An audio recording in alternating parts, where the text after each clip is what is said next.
I see. Interesting.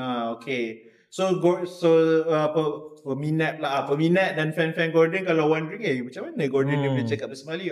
Rupanya dia memang start cakap dengan bapak dia. Sekolah Melayu. Oh, dia pergi sekolah Melayu juga, sekolah kebangsaan. Yeah, UKM. Oh, UKM. Boy, UKM represent. Macam you lah. You kan tak kerti cakap Cina. Yelah.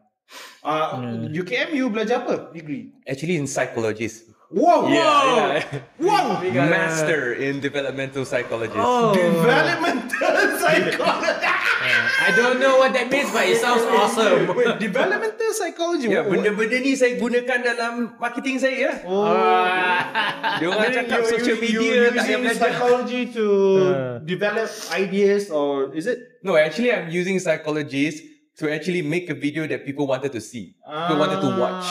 Like kita kena tengok behavior zaman sekarang, dia orang suka tengok video apa, what the Gen Z loves, something like so that. So you do a lot of observation juga lah. Yeah, from the betul. trends and things like that. Analysis. Wow. Okay. Interesting.